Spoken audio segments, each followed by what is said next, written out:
चलो बच्चों, आइए प्रश्न को देखते हैं। वक्र वर्गमूल x प्लस वर्गमूल y बराबर में 2 a की घात 2 पर वह बिंदु जहां स्पर्शी अक्षों से समान कोण बनाती है a, b, c और d। चार विकल्पों में से वो कौन सा बिंदु होगा, हमें वो बताना है। प्रश्न को हल करने से पहले इसकी मुख्य अवधारणा के बारे में चर्चा कर लेनी है। मुख्य अवधारणा तो देखो, हमें ये बोला गया है कि ऐसे स्पर्श रेखा की हमें बात करनी है जो दोनों अक्षों से समान कोण बनाती है। तो देखो, पहले मैं यहाँ पे इस तरह से ये दोनों एक्स अक्ष और वाई अक्ष मैंने बना दी। ये वाई अक्ष हो गई और ये एक्स अक्ष हो गई। अब देखो, अगर मैं यहाँ पे इस तरह से कोई रेखा खींचता हूँ तो ये जो कोण थीटा है ना, वही कोण ये वाई अक्ष से थीटा बनानी चाहिए। ये दोनों कोण आपस में बराबर होने चाहिए ना।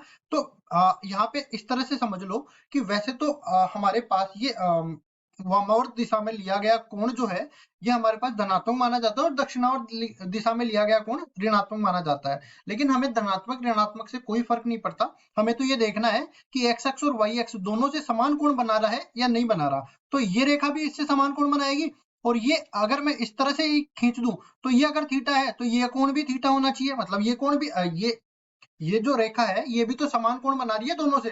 तो यहाँ पे इस तरह से बोलेंगे, अगर ये दोनों कोण समान है तो एक कोण 90 डिग्री का हो गया और बाकी दो कोण जो है 45 डिग्री के हो गए। तो यहाँ पे हम लोग कह सकते हैं कि अगर एक रेखा का ढाल tan 45 के बराबर है, अगर एक रेखा का ढाल m बराबर में tan 45 डिग्री के बराबर है, तो दूसरी रेखा का जो ढाल होगा, इसको मैं m1 बोल देता हूँ, इसको मैं m2 बोल देता हूँ, ये 180 डिग्री माइनस में 45 डिग्री के बराबर होगा, जो कि 135 डिग्री के बराबर होगा। m2 बराबर में हो गया tan 135 डिग्री के बराबर।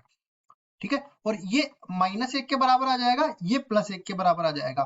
ठीक है, तो जब भी कोई रेखा दोनों अक्षों से समान कोण बनाती है, इसका मतलब ये है कि उसका ढाल +-1 होगा।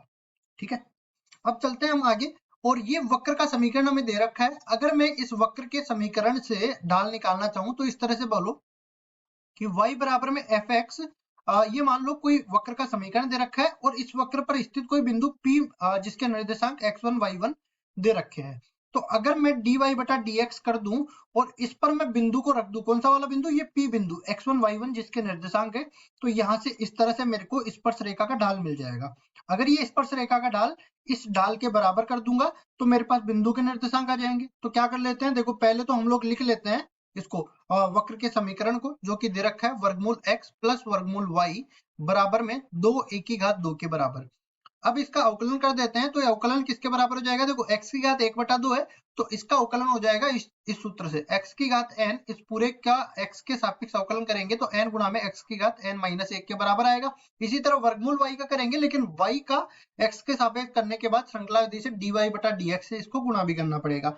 तो ये तो बन जाएगा 1/2 गुणा में वर्गमूल y x के बराबर, और ये बन जाएगा 1/में वर्गमूल y और गुणा में dy बटा dx के बराबर, और ये पूरा जो है 0 के बराबर बन जाएगा, क्योंकि अचर का किसी भी चर के सापेक्ष अवकलन करेंगे तो वो 0 के बराबर होगा।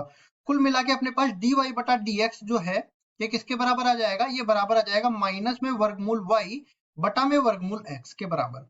अब यहाँ पे मैं बोलूं कि मैं कोई बिंदु मान लेता हूं h, k इस वक्र के ऊपर, तो ये वक्र के ऊपर इसको रखने पर अपने को स्पर्श रेखा का ढाल मिल जाएगा, जो कि बराबर होगा dy बटा dx, और इसमें बिंदु रखना पड़ेगा h, k, तो ये बन जाएगा वर्गमूल में k बटा में वर्गमूल में h और माइनस के साथ में। लेकिन हमने बोला क्या कि इस स्पर्शी जो है ये दोनों अक्षों से समान कोण बनाती है, मतलब इसका ढाल +-1 के बराबर होगा। तो कुल मिला के अपने पास वर्गमूल k बटा में वर्गमूल h, ये माइनस के साथ जो है इसको बराबर करना पड़ेगा +-1 के बराबर। ठीक है जी, अब देखो k और h दोनों का मान हमें निकालना है, तो दोनों तरफ वर्क कर देते हैं। वर्क करने पर अपने पास क्या बन जाएगा, k बराबर में h के बराबर ये बन जाएगा। ठीक है, इसका +-1 का वर्गमूल करोगे तो सॉरी वर्क करोगे तो +1 के बराबर आएगा, और ये माइनस का भी वर्ग +1 के बराबर हो जाएगा। वर्गमूल k जो है k के बराबर हो जाएगा, वर्गमूल h के बराबर हो जाएगा। यहाँ से अपने को समीकरण मिल गई। इसको मैं कह सकता हूँ y बराबर में x की कोई रेखा आ गई। अगर मेरे दोनों का मान हमें बराबर मिलने वाला है, x का मान और y का मान, दोनों का मान बराबर मिलने वाला है, ये मान हम लोग उठा के समीकरण में रख देंगे वक्र के में। तो यहाँ पे वक्र का समीकरण क्या दे रखा है, वर्गमूल x प्लस वर्गमूल y बराबर में 2 a की घात 2 के बराबर। अब देखो x बराबर y रखना है मेरे को, तो दोनों जगह x ले लेता हूँ, वर्गमूल x प्लस वर्गमूल x बराबर में 2 a की घात 2 के बराबर, ये कुल मिला के 2 वर्गमूल x बराबर हो जाएगा 2 a की घात 2 के बराबर। वर्गमूल x बराबर हो जाएगा a की घात 2 के बराबर, तो x दोनों तरफ वर्ग करने पर a की घात 4 यहाँ पे आ जाएगी। अब जो x का मान है वही तो y का मान है, तो इसी तरह अपने पास बिंदु के निर्देशांक क्या बन जाएंगे, p जिसको मैंने माना था h, k के बराबर, ये निर्देशांक बराबर आ जाएंगे a की घात 4, a की घात 4 के बराबर। ये बिंदु के निर्देशांक हमें निकालने थे, देख लेते हैं कौन से विकल्प में दे रखा है, ए विकल्प में, तो ए विकल्प बिल्कुल सही उत्तर हो जाएगा। आशा करता हूँ ये सवाल आपको समझ में आया होगा। धन्यवाद।